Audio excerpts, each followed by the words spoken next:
Hello नमस्कार, welcome to inculcate learning statistic in psychology and education की हम बात कर रहे हैं। एग्जाम्पल्स की बात करेंगे जी आज। एप्लीकेशंस ऑफ नॉर्मल कर्व या नॉर्मल प्रोबेबिलिटी कर्व, जो हमने चीजें पढ़ी हैं अब तक लास्ट की 2-3 क्लासेस में, उनको कैसे यूटिलाइज करेंगे, कैसे यूज करेंगे, वो हमने एप्लीकेशंस में पढ़ लिया था। बट आज हम विद एग्जाम्पल देखेंगे। जैसे हमने बोला था परसेंटाइल निकालने में हेल्प करेगा, तो कैसे परसेंटाइल निकालेंगे, कैसे कोई क्वेश्चन को सोल्व करेंगे। तो ये जो 2 वीडियोस होने वाली हैं, एक आज की और एक इससे नेक्स्ट स्टार्ट में, तो वो दोनों बहुत इंपॉर्टेंट होने वाली है, बिकॉज विद एग्जाम्पल आपको समझ आएगा कि किस तरीके से क्वेश्चन को सोल्व करना चाहिए। Okay, so this is presented by me Raveena. Videos informative लग रही हैं तो इनकलकेट लर्निंग को लाइक शेयर सब्सक्राइब कर दीजिएगा।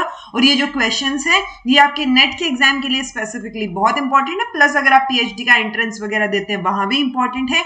हाँ, थियोरेटिकल एग्जाम एममिड लेवल पे, वहां पे ये एग्जांपल्स को आप कोट करके अपनी एप्लीकेशंस को बढ़ा सकते हैं, एप्लीकेशन जो आपने लिखी होंगी एनपीसी की। अदरवाइज आपको ज्यादा जरूरत जो है एममिड लेवल पे नहीं पड़ेगी, बट जब नेट का एग्जाम देंगे और दूसरी चीज अगर आप पीएचडी कर रहे हैं और पीएचडी का एंट्रेंस दे रहे हैं, तो तीनों चीजों में आपको हेल्प मिलेगी। सबसे पहले जब भी हम एप्लीकेशन की बात करेंगे ना, सबसे पहले हमें जेड स्कोर निकालना आना चाहिए, बहुत इंपॉर्टेंट हो जाता है। हमने लास्ट क्लास में भी बात की थी कि कोई भी रो स्कोर को हम डायरेक्ट इस्तेमाल नहीं करते हैं। जैसे हमें मान लो स्कोर्स कंपेयर करने हैं, मैं बोल रही हूं कि एक बच्चा है ए है, और उस ए बच्चे के 2 अलग अलग सब्जेक्ट में, एक में 40 मार्क्स आ गए, एक में 50 मार्क्स आ गए। यहाँ पे जो है स्टैंडर्ड डेविएशन 10 है, यहाँ पे स्टैंडर्ड डेविएशन 5 है। ओके, सो जब इस तरीके से आपको कोई चीज दे रखी हो तो आप डायरेक्ट ये नहीं बोल सकते कि इस बच्चे की मान लो इंग्लिश में 40 है और मैथ्स में 50 है, सो इसके मैथ्स में ज्यादा बेटर नंबर हैं। ओके, तो ये हम डायरेक्ट देखते ही नहीं बोल सकते। उसके लिए हमें जेड स्कोर निकालना पड़ेगा, यानी कि एक स्टैंडर्ड स्कोर निकालना पड़ेगा। इसी को सिग्मा स्कोर भी बोलते हैं, जेड स्कोर, सिग्मा स्कोर या स्टैंडर्ड स्कोर। तो वो स्टैंडर्ड स्कोर के बेसिस पे हम बताएंगे कि बच्चे के मार्क्स कौन से सब्जेक्ट में बेटर हैं। ओके, तो कोई भी चीज होगी, जैसे हम ये जो हमने नॉर्मल कर्व पढ़ा है, इससे रिलेटेड हमने बोला था कि हम इसके अंडर 10,000 केसेस को मान के चल रहे हैं, और उस 10,000 केसेस के बेसिस पे हमने देखा कि ये जो यहाँ पे स्ट्रेट लाइन आएगी, 50% इधर क्योंकि सिमेट्रिकल होता है, 50% इधर, यानी कि 5,000 केसेस इधर हैं, 5,000 केसेस इधर हैं, अगर मैं 10,000 इस कर्व के अंडर मान के चल रही हूं तो। और उसी बेसिस पे वो 10,000 का एग्जाम्पल लेते हुए ही हमने यहाँ पे क्या कर दी, कुछ ना कुछ, ये हमने बोला था ना 1 सिग्मा 2 सिग्मा 3 सिग्मा, यहां तक 3 सिग्मा तक जाएगा। इधर भी जो है -1 सिग्मा, -2 सिग्मा और -3 सिग्मा तक जाएगा ग्राफ। तो यहां पे हमने देखा था कि 1 सिग्मा तक 34.13 जो है परसेंटेज में अगर देखें, अदरवाइज 3413 केसेस जो हैं वो मीन से लेके, ये मीन होता है, मीन से लेके यहां तक वैलिड होते हैं, मतलब 3413 केसेस जो है वो यहां तक आ जाते हैं 1 सिग्मा तक। सेम अप्लाइज हियर, दोनों तरफ इक्वल जाएंगे तो यहाँ पे भी 3413, और इसी को परसेंटेज में निकालेंगे तो 34.13 आ जाएगा, क्योंकि 3413 केसेस किस में से हैं, 10,000 में से हैं जी। तो 10,000 मल्टीप्लाई में 100, तो ये डिवाइड बाई 100 आ गया, तो ये 34.13 केसेस परसेंटेज वाइज आ गए। ओके, तो इस तरीके से ये चीजें हमें पता है। ओके, तो उसके लिए अब आगे फर्दर जाने के लिए हमें जेड स्कोर की जरूरत पड़ेगी, क्योंकि जब हम ये चीज भी देखते हैं, ये ग्राफ आज के लिए देख लीजिएगा, मेरे थोड़े ऊपर नीचे बन जाए। ये मीन था, यहाँ पे हम बोल रहे हैं 1 सिग्मा, यहाँ पे हम 2 सिग्मा और यहाँ पे 3 सिग्मा। अब ये जो 1 सिग्मा 2 सिग्मा 3 सिग्मा है, ये जेड स्कोर है, यानी कि मान लो मैं बोल रही हूं मीन है 50, कोई भी मान लो 100 बच्चे हैं टोटल, मीन 50 आ गया, ठीक है, एन 100 आ गया, और मैं बोल रही हूँ स्टैंडर्ड डेविएशन 10 का है। ओके, सिग्मा, तो मीन से स्टैंडर्ड डेविएशन 10 है अगर, तो ये क्या हो गए 50 प्लस 60 देन 70 एंड देन 80, इस तरीके से होगा। इधर क्या हो जाएगा 10 माइनस नेगेटिव में, ये 40 हो जाएगा, ये 30 हो जाएगा और ये 10 हो जाएगा। सो यहां से जो स्टैंडर्ड डेविएशन है ना, वो मतलब वो जो 60 वाली वैल्यू है वो किसके इक्वल मानी जाती है, वो यहाँ पे जो सिग्मा की वैल्यू है, मतलब यहाँ पे जो जेड स्कोर है उसके इक्वल मानी जाती है। अगर मैं बोल रही हूँ कि 50 बच्चे या फिर 60 बच्चे जो हैं, 60%, मतलब 60 स्कोर जो है वो कहां पे, ये टोटल तो 50 हो गए मीन से, इधर 50% और यहाँ पे 34.13, यानी कि 50 प्लस 34.13 यानी 84.13% जो है, जो भी आपके 100 थे उसमें से 84.3% इससे 60 के स्कोर से नीचे लाए करते हैं। ये मतलब हो गया। ओके, तो जो 60 का स्कोर है ना, वो रो स्कोर को हम कन्वर्ट कर सकते हैं जेड स्कोर में। जैसे यहां पे मीन कितना था 50, हम क्या बोल रहे हैं 60 का स्कोर है, माइनस में mean 50 divide by sigma, standard deviation मैंने बोला था 10। ओके, तो 60 माइनस 50 क्या हो गया 10 डिवाइड बाय 10, तो ये 1 आ गया जी। तो 1 सिग्मा के इक्वल है ये 60। तो ये हमें इक्विवेलेंसी बताता है कि अगर रो स्कोर है उसमें स्टैंडर्ड स्कोर में किसके बराबर होगा।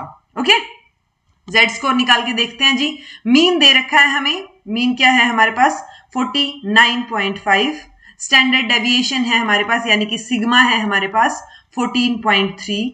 अब ये बोल रहे हैं कि जो चेंज करना है हमें, स्कोर कितना है 80, यानी x कितना है हमारा 80। तो z कितना आ जाएगा जी 80 माइनस 49.5 डिवाइड बाय 14.3। ठीक है, सिग्मा मतलब स्टैंडर्ड डेविएशन। तो ये जब सोल्व करेंगे हम तो हमारे पास क्या आ जाएगा, z स्कोर आ जाएगा, और वो स्कोर आ जाएगा 2.13। ओके, तो इस तरीके से आपको z स्कोर निकालना आना चाहिए जब भी आप नॉर्मल कर्व की, क्योंकि नॉर्मल कर्व की एक टेबल भी होती है, उस टेबल से हम वैल्यूज देख सकते हैं। अगर आपके एग्जाम में क्वेश्चन आए तो वो टेबल आपको प्रोवाइड करवाई जाएगी अगर बिना उसके क्वेश्चन सोल्व ना हो रहा हो तो। ओके, तो ये चीज रहेगी, ये z स्कोर आपको निकालना आ गया।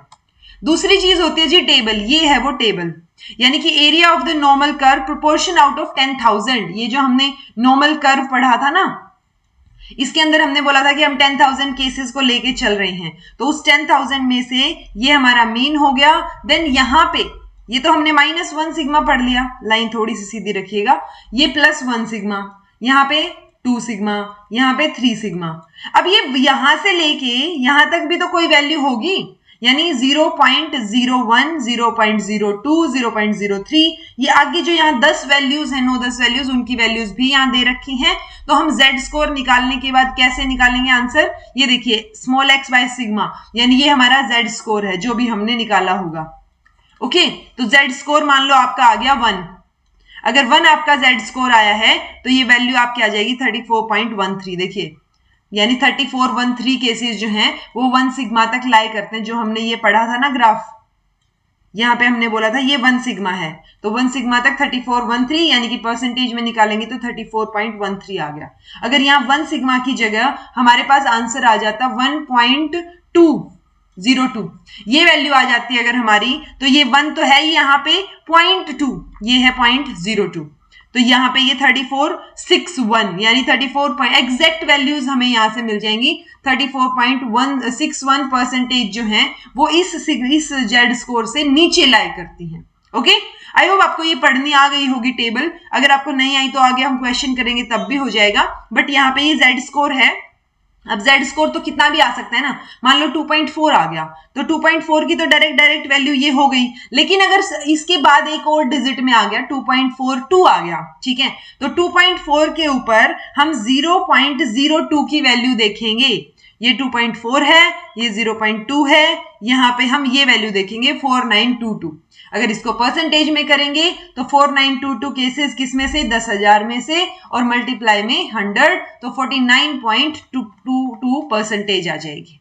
ठीक है, तो इस तरीके से नॉर्मल कर्व की जो टेबल है वो आपको देखनी आनी चाहिए। जो मैं अब तक क्वेश्चन भी मैंने नेट के दौरान भी आप लोगों को सोल्व करवाए हैं, ये जो मैं आपको देती थी परसेंटेजेस, मैं बोलती थी कि अभी के लिए याद कर लो, तो वो याद कर लो वाली सिचुएशन ये है कि ये 34.13 है 1 सिग्मा पे, इधर भी 1 सिग्मा, बस ये माइनस का है, यहाँ पे -2 सिग्मा। अगर मैं 2 सिग्मा देखूं तो ये क्या है 47.72, तो यहां तक 47.72 आ गया, तो 47.72 में से इसको माइनस कर देंगे, यहां से जो वैल्यू आएगी वो इस एरिया की होगी, क्योंकि इतना तो हमें पता है 34.13 है।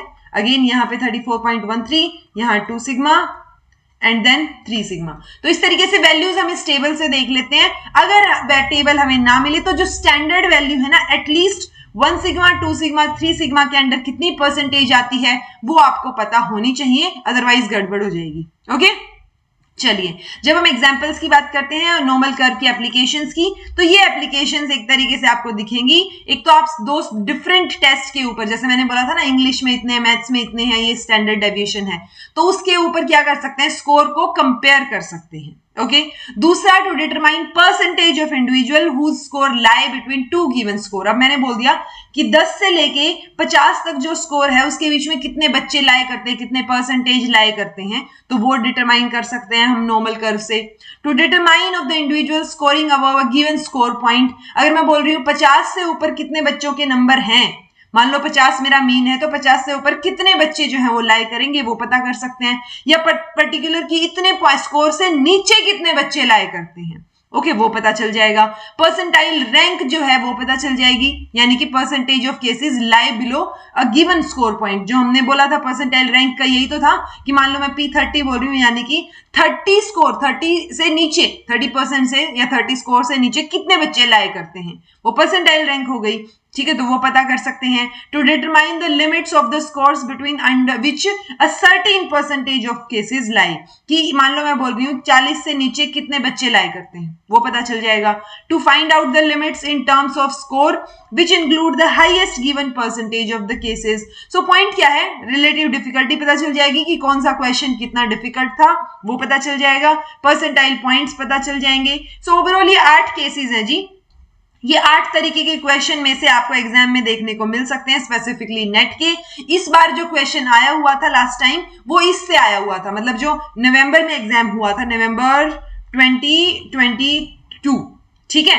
तो जो नवंबर में एग्जाम हुआ था उसमें ये जो फर्स्ट केस है ना, इससे रिलेटेड क्वेश्चन हमसे पूछा गया था। 5 क्वेश्चन थे, हमें इजी लगा क्योंकि हम डायरेक्ट रो स्कोर को कंपेयर कराए, और रो स्कोर को कंपेयर करने की बजाय हमें जेड स्कोर निकालना था और उसको कंपेयर करना था। ओके तो अभी सोल्व करते हैं। आज की क्लास में हम ये 4 केसेस सोल्व करेंगे, यानी चारों के एग्जांपल लेके हम सोल्व करेंगे, बाकी 4 नेक्स्ट क्लास में सोल्व करेंगे। ओके सबसे पहला क्वेश्चन, पहले केस पे जब हम 2 डिफरेंट टेस्ट के ऊपर जो स्कोर है उनको कंपेयर कर रहे हैं। देखिए ऑब्टेन्ड स्पेलिंग, ओ हाँ ऑब्टेन की स्पेलिंग गलत है जी, ठीक है।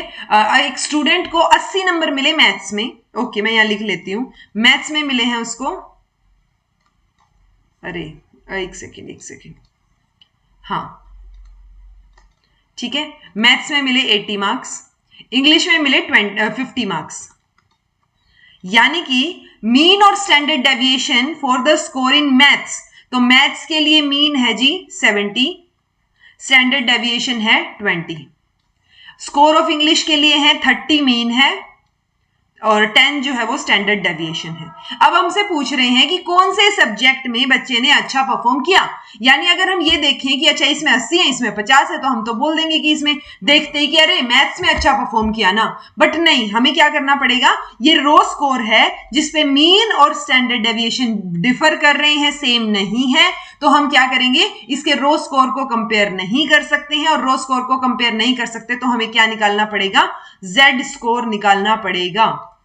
चलो जेड स्कोर निकालते हैं। जेड स्कोर मान लो मुझे मैथ्स के लिए निकालना है, तो 80 माइनस मीन 70 डिवाइड बाई 20, यानी क्या आ गया 10 डिवाइड बाई 20 यानी कि 0.5, ठीक है। तो मेरा जेड स्कोर आ गया मैथ्स के लिए 0.5 वैल्यू आ गई। ओके अब मैं निकाल रही हूं इंग्लिश के लिए। इंग्लिश के लिए कैसे निकलेगा, 50 माइनस उसका मीन यानी 30 डिवाइड बाई 10 यानी 20/10, ये कर दिया, आंसर आ गया 2। तो मेरा इंग्लिश के लिए स्कोर आ गया, जेड स्कोर आ गया 2। अब ये स्कोर को हम कंपेयर करेंगे, अब ये जेड स्कोर तो इंग्लिश के लिए ज्यादा है, यानी कि बच्चे ने इंग्लिश में ज्यादा अच्छा परफॉर्म किया है। ओके तो इस तरीके से आपसे पूछा जा सकता है कि दोनों में, अगर ये तो एक ही बच्चे के मार्क्स थे, अब आपको 2-3 बच्चों के मार्क्स देके थोड़ा कंफ्यूजन आपके लिए बढ़ जाएगा। 2-3 के मार्क्स दे दिए तो उसके बाद क्या पूछेंगे आपसे कि मैथ्स में किसने अच्छा परफॉर्म किया है, ओवरऑल किसने अच्छा परफॉर्म किया है, या इंग्लिश में किसने अच्छा परफॉर्म किया है, या ओवरऑल किसने सबसे खराब परफॉर्म किया है। तो हम जितने भी बच्चों के मार्क्स दे रखे होंगे उनके मार्क्स को जेड स्कोर में कन्वर्ट करेंगे। जेड स्कोर में कन्वर्ट करके साइड में एक बार लिख लीजिए, जेड स्कोर नेगेटिव भी हो सकता है, डेसिमल में भी हो सकता है। अगर वो नेगेटिव में है मतलब बिल्कुल डाउन, बहुत गलत खराब परफॉर्मेंस है, अगर पॉजिटिव में है तो अच्छी परफॉर्मेंस है। तो हम जेड स्कोर को कंपेयर करेंगे। आप ये दिमाग में लगा के चलेंगे कि अच्छा इंग्लिश में 2 नंबर आए हैं और उसमें मैथ्स में 0.5 आए, आधा नंबर, तो नंबर नहीं होते, मैं आपको सिर्फ समझाने के लिए बोल रही हूं कि आपको ये इनको कंपेयर करना है जो भी आपका जेड स्कोर आएगा, और उसके बेसिस पे आप बता सकते हैं कि डिफरेंट टेस्ट में से कौन से टेस्ट में सबसे बढ़िया परफॉर्म किया है और कौन से टेस्ट में खराब परफॉर्म किया है। ओके, सो ये हो गया आपका पहला केस। इससे रिलेटेड क्वेश्चन आए हुए हैं। आई होप आपको ये समझ आया होगा। नहीं समझ आया हो तो कमेंट करके पूछ लीजिएगा, हिचकने की जरूरत है नहीं, अदरवाइज क्वेश्चन गलत हो जाएंगे। ओके, चलिए नेक्स्ट।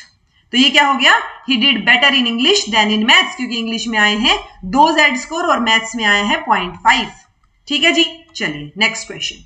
नेक्स्ट केस है हमारा, to determine percentage of individuals whose scores lie between two given score। तो ये हमसे बोल रहे हैं कि एक सैंपल है 1000 केसेस का, यानी n है हमारे पास 1000। Mean of the test scores is, mean हमें दे दिया 14.5, स्टैंडर्ड डेविएशन हमें दे दिया 2.5। अब हमें नॉर्मैलिटी ऑफ डिस्ट्रीब्यूशन अज्यूम करनी है, यानी कि हमारा जो भी डाटा है वो क्या है, नॉर्मल है, नॉर्मल कर्व पे है। ओके, अब हमसे पूछ रहे हैं कि कितने इंडिविजुअल्स के 12 से लेके 16 तक के बीच में नंबर आए हैं। यानी इसमें अगर मैं ये प्लॉट करूं डाटा, तो यहां पे क्या आ गया 14.5। ठीक है, यहां 1 सिग्मा, और अगर 1 सिग्मा है दैट मींस 1 सिग्मा किसके इक्वल माना जाता है, 14.5 में हम क्या प्लस कर देते हैं, स्टैंडर्ड डेविएशन। ये है 2.5, यानी 14.5 प्लस 2.5, तो 5 और 5 10, 1 4 और 2 6 और 1 7 और 1 17, यानी 1 सिग्मा की जगह वैल्यू आ गई 17। मतलब हमें तो यहां कहीं देखना है भाई 16 के ऊपर। ठीक है, और अगर इधर हम करेंगे 14.5 में से हम 2.5 माइनस अगर करेंगे तो 5 में से 5 गई 0, 2 और 12, ये ठीक है। यानी ये जो -1 सिग्मा है और ये जो 16 है इनके बीच में। ओके, तो अगर ये 12 तक है विच इज ओके, हमें यहां पे पता चल रहा है 34 पॉइंट समथिंग केसेस, तो यही लाई करते हैं 13। ये तो हमें ध्यान है, लेकिन ये वैल्यू हमें ध्यान करनी पड़ेगी। हमें 16 के लिए रो स्कोर निकालना पड़ेगा, मतलब रो स्कोर है, स्टैंडर्ड स्कोर निकालना पड़ेगा। 16 स्कोर माइनस मीन कितना है 14.5 और स्टैंडर्ड डेविएशन 2.5। अब इसको सोल्व करना पड़ेगा। इसको सोल्व करेंगे तो 16 0 14.5 माइनस करते हैं, 10 में से 5 गए 5, यहां पे 5 में से 4 गया 1 और 0, 1.5, यानी 1.5 डिवाइडेड बाय 2.5। अब इसको सोल्व कर देंगे। इसको जब सोल्व करेंगे और जो वैल्यू हमारे पास निकल के आएगी वो वैल्यू क्या आ जाएगी जी, 0.6 सिग्मा, 0.6 सिग्मा। ओके, इतना ध्यान रखिएगा। इसको नोट कीजिए अपनी नोटबुक में एक बार। मैं एक बार इसको थोड़ा सा रब कर देती हूं। आपको अरे अरे अरे अरे अरे क्या हुआ ये, हाँ इरेजर चाहिए था भाई हमें तो। अच्छा, इरेजर हमें मिल नहीं रहा है हम सारा इरेज कर देते हैं। अच्छा देखिए, मैं एक बार बताती हूँ आपको। हमने क्या किया, हमने ये निकाल लिया कि 12 के ऊपर तो हमें पता है -1 सिग्मा जो है हमारा क्या है, वैल्यू है। यहां पे जब हमने निकाला 16 स्कोर के ऊपर तो हमारी वैल्यू निकल के आई 0.6 सिग्मा, क्योंकि 1.5 डिवाइड बाय 2.5 आ गया था, इतनी निकाल ली थी हमने, तो 0.6 आ गया हमारे पास। ओके, हाँ अब मिल गया हमें इरेजर। देखा, जब गड़बड़ करवानी होती है तब नहीं मिलता। चलिए कोई बात नहीं, ठीक है, ये हो गया ये 0.6 सिग्मा। अब हमारे पास जो ये नॉर्मल डिस्ट्रीब्यूशन का कर्व है, इसकी एक जो टेबल हमने पढ़ी थी वो टेबल पकड़नी पड़ेगी हमें, क्योंकि ये तो -1 सिग्मा है, यानी कि 34.13 केसेस तो यहाँ हैं और यहाँ पे 16, मतलब यहाँ पे हमें 0.6 सिग्मा के ऊपर वैल्यू देखनी है। अब 0.6 के ऊपर हम टेबल वैल्यू चेक करते हैं। ये देखो, ये थी टेबल 0.6, ये है जी 0.6, यानी 2257। ठीक है, तो अब यहाँ पे हम क्या करेंगे, परसेंटेज अगर हम देखें तो 34.13, 22.57, इसको प्लस करेंगे तो 7 और 3 10, 5 और 1 6 और 1 7, 4 और 2 6, 3 और 2 5, यानी 56.70% केसेस जो हैं वो 12 से 16 के बीच में लाई करते हैं। 12-16 को हमने Z स्कोर में कन्वर्ट किया। Z स्कोर की वैल्यू हमने कहां पे देखी, टेबल से देखी, और वहां से हमें ये परसेंटेज मिल गया। अब हमारे पास केसेस कितने थे, 1000। अगर मैं 1000 का 56.70% निकालूं, यानी 1000 वैल्यू है, इसका 56.71 है ना, डिवाइड बाय 7 ही लगा लो, 7 1 100। ठीक है, यानी कि 56 डिवाइड बाय 100, इसका भी तो वही आ जाएगा, 56.7। ठीक है, तो 5 6 7 केसेस जो हैं वो हमारे लाई करते हैं, ये नहीं आएगा भाई, ठीक है। तो 5, 6, 7 केसेस हमारे 12 से लेके 16 के बीच लाई करते हैं। 12 से 16 के बीच हमारे 5, 6, 7 केसेस लाई करेंगे। ओके, क्योंकि यूजुअली हम एक तक ही जाते हैं, जो हमारा वो होता है ना, एक वाली जो टेबल होती है, एक तक हम सोल्व कर सकते हैं, क्योंकि हमारे पास क्या आया 22.57, 34.13, अच्छा 10 था ना, 7 0 था भाई, सॉरी, 7 और 3 10, और ये पूरा का पूरा हमारे पास आ गया 56.70। ओके, तो ये क्या हो गया, 567 केसेस जो है हमारे 12 से 16 के बीच लाई करते हैं। आई होप आपको ये क्वेश्चन समझ आया होगा। नहीं समझ आया, मैं एक बार थोड़ा सा जल्दी रिपीट कर देती हूँ। जो भी स्कोर आपको दे रखा हो उस स्कोर को जेड स्कोर में कन्वर्ट कीजिए। 1 सिग्मा अगर स्कोर है, वो हमें वैल्यू पता है तो वो हम मैनेज कर लेंगे। 1 सिग्मा, 2 सिग्मा, 3 सिग्मा पे अगर उसके बीच में कोई वैल्यू आती है, जैसे इसका 0.6 सिग्मा आ गया था, तो 0.6 सिग्मा के ऊपर हमें क्या चेक करनी थी, जेड स्कोर की वैल्यू, और उनके बीच में ही पूछा है तो उन परसेंटेजेस को हम क्या कर देंगे, प्लस कर देंगे। Okay, done. तीसरा केस है जी, to determine of the individual scoring above a given score point. अब एक स्कोर से ऊपर पूछ लिया हमसे, तो ये हमसे पूछ रहे हैं कि 500 केसेस हैं, यानी n हमारे पास हो गया 500। एक तो ना इस पेन से अच्छे से नहीं लिखा जाता, चलिए हम लिखते हैं अच्छे से, डोंट वरी। केसेस हैं हमारे पास 500, मीन दे दिया हमें 40, ठीक है। स्टैंडर्ड डेविएशन दे दिया, यानी सिग्मा दे दिया हमें 4। नॉर्मल डिस्ट्रीब्यूशन है, ठीक है, मान लिया। How many individual score above 47, यानी 47, ये हमारे पास रो स्कोर आ गया। 47 से ऊपर का बताना है हमें। 47 का जेड स्कोर निकालें, 47 minus mean divide by sigma, यानी कि 7/4 आ गया, यानी 4 एकम 4, 3 यहां पे आ गया, 7 चौके 28, 2 4 5 20, तो ये 1.75 आ गया। यानी कि ये जो है ना हमारे पास, ये था, ये यहां पे कितना है, 40 मीन है, ये 1 सिग्मा है, ये 2 सिग्मा है, पर हमारे पास तो 1.75 कहीं यहां से है, ठीक है। तो ये 47 से नीचे, ये 47 को रिप्रेजेंट कर रहा है 1.75। ओके, तो 1.75 सिग्मा से नीचे ये बताने हैं हमें। ओके, तो कितने लाई करते हैं, टेबल पे चलते हैं सीधा सीधा। ये देखिए क्या था हमारा 1.75 ना, तो 1.7, ये 1.7 है, 0.05 ये है, यहां से वैल्यू क्या आ गई, ये वाली आ गई 45.99, यानी 45.99 केसेस जो हैं वो लाए करते हैं हमारे यहां पे 49। हाँ ठीक है, ये देखिए जी, एक सेकेंड, ये था, यानी यहां पे ये जो वैल्यू ये क्या है 49.55। ओके, हमसे पूछा क्या है, हमसे पूछा है अबव, हमसे ये नहीं पूछा ये कितने हैं, हमसे पूछा है ये वाले कितने हैं, 47 से ऊपर कितनों ने स्कोर किया है। ओके, यानी मीन से ऊपर इधर 50% हो गए, इधर 50%, सो 50% में से 49.55 हम माइनस करेंगे तो वो यहां से ऊपर वाले बच्चे आ जाएंगे, ऊपर वाला स्कोर आ जाएगा, यानी ये स्कोर क्या आ गया 4.01 आ गया, ये है ना, ठीक है। सो ये क्या हो गया 099 है भाई, ये सॉरी देखिएगा ऊपर ना वैल्यू 45.99, मैंने उल्टी वैल्यू लिख दी ना, ये 45.99 है, ठीक है। ये देखिए मैं ऊपर दिखा भी देती हूं आपको, हमें क्या देखना था 1.75 पे वैल्यू देखनी थी, ये थी 45.99 थी, ठीक है। अब 45.99 यानी 50 में से 45.99 को हम माइनस कर देंगे। अगर 50 में से 45.99 को हमने माइनस किया तो हमारे पास आंसर आ जाएगा 4.01, यानी इतने परसेंट केसेस जो हैं 47 स्कोर से ऊपर लाए करते हैं। अब हमसे पूछा है 500 में से, तो 500 का 4.01% हम निकाल देंगे, इसको मल्टीप्लाई कर दीजिए, 5 एकम 5, 0, 5 चौके 20, ठीक है। सो अराउंड ये क्या हो गया हमारे पास, इतने 20 इंडिविजुअल्स, ठीक है, बिल्कुल सही answer.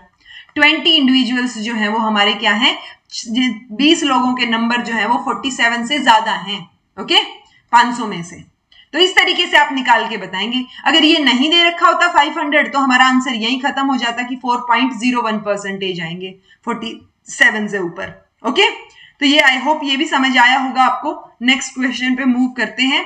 To determine percentile rank यानी percentage of the cases lying below a given score. अब तो हमसे पूछा था 47 से ऊपर कितने लाए करते हैं, अब हमसे नीचे वाला पूछेंगे। देखो, given a normal distribution N दे दिया 1000, मीन दे दिया 80, स्टैंडर्ड डेविएशन दे दिया 16।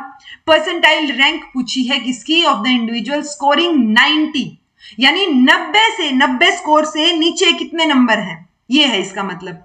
दूसरा पूछ लिया टोटल नंबर ऑफ इंडिविजुअल्स बताने हैं हुज स्कोर लाए बिलो द स्कोर पॉइंट 40 से नीचे कौन कौन से लाए करते हैं। ओके, यानी कि ये है हमारे पास, यहां से ये हमारा मीन आ गया। मीन क्या है? 80। अब 80 में 16 प्लस करेंगे तो 1 सिग्मा, पर हमें तो 90 और 40 का है, तो पहले हम 90 और 40 का क्या निकाल लेते हैं, क्या बोलते हैं, जेड स्कोर। चलो 40 वाला सोल्व कर देते हैं पहले।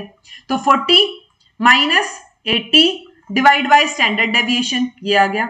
यानी 40 में से ये क्या हो, -40 आ गया, और ये 16, तो 16 को इसमें डिवाइड कर दीजिए, एक सेकेंड, यानी -40 डिवाइड बाय 16, ठीक है। और अगर मैं इसका निकालूंगी 90 का, तो 90 माइनस 80 डिवाइड बाय 16, यानी कि 10/16, ठीक है।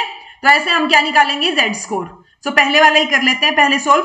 10/16 को अगर मैं सोल्व करूंगी तो मेरे पास आ जाएगा 0.625 सिग्मा। ओके, इसकी वैल्यू चेक कर लेंगे, यानी कि इसकी वैल्यू कैसे चेक करेंगे, 0.6 के ऊपर 0.02, अब ये तो 25 है, तो 2 और 3, क्योंकि ये देखिए 0.03 इनके बीच में 0.025 लाई करता है ना, तो ये जो वैल्यू है, इस वैल्यू में हम ये जो बीच में गैप आ गया उसका हाफ करके प्लस कर देंगे। ओके, यानी कि ये देखिए, चलिए पहले हम वैल्यूज निकाल के लाते हैं। 0.6 के ऊपर 2 की वैल्यू, ये हमारी टेबल है। 0.6 कहां है, यहां है। 2 की वैल्यू कहां है, ये रही 2324, यानी कि 2324 में हमें प्लस करना है, क्योंकि हमें तो 25 निकालना है। तो जो 3 और 2 वाला है, ये जो 2357 में से हम माइनस करेंगे 2324, ठीक है, ये आ जाएगा 33 को 2 से डिवाइड करेंगे और उस चीज को हम इस 2324 में प्लस करेंगे, ठीक है। इस तरीके से बीच वाली वैल्यू हम निकालेंगे, क्योंकि पॉइंट अगर हमारे पास ये होता कि 0.62, इसकी वैल्यू तो डायरेक्ट थी, 0.63 की वैल्यू भी डायरेक्ट थी, बस अब 2 और 3 के बीच में आ गया ये तो 25, तो हम क्या करेंगे, जो 2 वाली वैल्यू है और जो 3 वाली वैल्यू, उसमें से माइनस करके हाफ कर देंगे। ओके, तो ये आंसर हमारा इसमें से प्लस करके आ जाएगा। चलिए, आई होप आपको ये समझ आया होगा कैसे हम 0.5 वाली वैल्यू निकालेंगे, ठीक है। सो 0.5 वाली वैल्यू कैसे आ जाएगी, हमारी 2324 था, 2324, ये तो इस पे थी 0.6 पे, देन हमने प्लस किया किसको, 2357 जो 0.63 पे थी, ठीक है, और एक 0.62 पे ये वाली वैल्यू थी, तो दोनों को माइनस करेंगे 2324, देन डिवाइड बाय 2 और इसको प्लस कर दिया। प्लस करके देखिएगा वैल्यू आ जाएगी 2340.5। ओके, यानी कि हम ये बोल सकते हैं अराउंड एंड अराउंड 10,000 में से 2341, अगर राउंड ऑफ कर दूं मैं इसको, तो इतने केसेस जो हैं वो किससे 90 वाला निकाल रहे हैं ना, 90 से बिलो लाई करते हैं, ठीक है जी। सो आई होप आपको इतना समझ आया होगा। कुछ भी समझना है ना, इमीडिएटली आप जो है पूछ लीजिएगा, अदरवाइज गड़बड़ हो जाएगी। चलिए, ठीक है, देन आता है हमारा 40 वाला। अगर हम 40 को निकालेंगे, अगर इसकी परसेंटाइल रैंक भी मैं निकालने लगूं तो हमारे पास कितना आ जाएगा, ये था ओवरऑल, मैंने ये साइड में निकाल के रख रखा है ताकि ज्यादा दिक्कत ना हो हमें। तो मीन ये हमारा, अरे यार एक सेकेंड, ये है, चलिए सुंदर सा ग्राफ बन जाए बस एक, ये मीन है हमारी। 90 स्कोर था, 90 स्कोर के लिए सिग्मा आया था हमारा 0.625 सिग्मा। ये मीन था हमारे पास, मीन कितना है 80, ये क्या है 1 सिग्मा, 1 सिग्मा से तो नीचे ही है, यानी यहां कहीं लाए कर रहे हैं हम, ठीक है, 0.5 से ऊपर। तो ये इस वैल्यू के लिए, इस वैल्यू से नीचे कितनी परसेंटेजेस आई हैं हमारी, 23.41 निकाला हमने, और ये पूरा का पूरा क्या है 50, तो 50 में प्लस कर देंगे 23.41, जो कि आ जाएगा 73.41%। यानी अगर हम 90 की बात करें, 90 स्कोर से नीचे कितने लाई करते हैं? 73.41 केसेस लाई करते हैं। ठीक है जी। तो परसेंटाइल रैंक क्या हो जाएगी, हम ये भी बोल सकते हैं कि क्योंकि परसेंटाइल रैंक हम उसी को तो बोलते हैं ना कि इतने परसेंट इससे नीचे लाई करते हैं। अगर इसी मेरा आंसर P30 आता, तो अगर P30 है मेरा, तो P30 में मैं क्या बोल रही हूँ कि 30% केसेस इससे नीचे लाई करते हैं। अब हमारे पास क्या है, ये हमारे पास परसेंटाइल आ गई 73, यानी 73% केसेस 90 से नीचे लाई करते हैं। तो रैंक, परसेंटाइल रैंक क्या हो जाएगी जी? 73 हो जाएगी। ओके, सो आई होप आपको ये समझ आया हो। थोड़ा सा कंफ्यूजिंग हो सकता है, बट अगर आप क्वेश्चन को सोल्व करने की ट्राई करेंगे जैसे जैसे मैं बोल रही हूँ, तो आपको ऑटोमेटिकली समझ आ जाएगा। ये वीडियो आई होप आपने पेन कॉपी लेके सोल्व की हो, अदरवाइज कंफ्यूजन हो जाएगा, क्योंकि ऐसे देखने से समझ नहीं आएगी, आपको सोल्व करके देखना पड़ेगा। इसीलिए मैं आपको पेन के साथ लिख के बता रही हूँ चीजें, अदरवाइज मैं भी यहाँ पे जो है पूरा का पूरा सोल्यूशन आपको दे सकती थी। ओके, देन है जी टोटल नंबर ऑफ इंडिविजुअल जिनका स्कोर 40 से नीचे लाया करता है, 40 से नीचे। अब 40 का स्कोर क्या रहेगा? Z स्कोर निकालेंगे obviously, 40 minus 80 mean divide by standard deviation. ठीक है, ये क्या आ गया? माइनस का आएगा, माइनस का 40 डिवाइड बाय 16, यानी कि माइनस 2.5 सिग्मा आ गया मेरे पास। अब जो ये हमने ये पढ़ा था, इसमें 1 सिग्मा माइनस 2 सिग्मा। अब ये 2 से भी 2 और 3 के बीच में कहीं लाई कर रहा है, माइनस 2.5। ठीक है, तो 2.5 की अगर हम बात करें तो ये हम 2 के ऊपर जाएंगे, वैल्यू देखेंगे, और उधर 0.05 पे नहीं, 2.5 की तो अलग से ही मिल जाएगी वैल्यू। चलो, ये स्कोर ये रही, ये देखो 2.5। तो 2.5 की हम 0 पे ही वैल्यू देखेंगे, क्योंकि आगे फर्दर और कोई वर्ड हमारे पास लेटर डिजिट है नहीं। तो 2.5 की आ जाएगी 49.38, यानी कि ये है आंसर आया है 49.38। ठीक है, यहां पे कहीं हमसे पूछ रहे हैं कि 40 से नीचे, अगर ऊपर का होता तो हमें पता होता कि ये, अच्छा ठीक है, ये 49.38 है। ओके, अब हमसे पूछा है नीचे वाला, तो 50 में से इसको माइनस कर देंगे, इसको माइनस करेंगे तो आंसर आ जाएगा 0.62, यानी इतने परसेंट केसेस इससे नीचे लाई करते हैं, 0.62%। हमारे पास वैल्यू दे रखी है टोटल 1000, तो 1000 का हम 0.62% निकालेंगे, ये डिवाइड कैंसिल, देन ये क्या आ गया 6.2, यानी ओवरऑल 6 इंडिविजुअल हैं, 6 लोग हैं जिनका स्कोर 40 से नीचे है, 40 से नीचे है। ठीक है, और नीचे वाले ही हमसे पूछे थे। अगर ज्यादा का पूछते तो उसका हम 1000 का क्या निकाल देते, 49 पॉइंट, इसको प्लस करके निकाल देते, क्योंकि मैक्सिमम पोर्शन तो उससे ऊपर ही लाई कर रहा है। ओके, 50 में से हमने माइनस किया है ना, इस 50 में से अगर ये वाला तो टोटल क्या है 49.38, बाकी इससे नीचे है। अगर हमसे पूछ लिया जाता 40 से ऊपर वाले बताओ, तो हम 50 में इसको प्लस करते, जो परसेंटेज यहां निकल के आता उसका 1000 का परसेंटेज निकाल देते। ओके, चलिए जी, आई होप आपको ये चारों के चारों केसेस समझ आए होंगे। ये क्वेश्चन आपको सोल्व करने आने चाहिए। आपको नॉर्मल कर्व की टेबल को कैसे देखते हैं वो भी आना चाहिए। मैंने समझाया तो है, अगर फिर भी कुछ समझ ना आया हो तो कमेंट करके पूछ लीजिएगा, अगर समझ आ गया है तो कमेंट करके बता दीजिएगा। This was all about today. Thank you so much for watching. Be happy, keep smiling, subscribe to inculcate learning because it is absolutely free, and be consistent in your studies.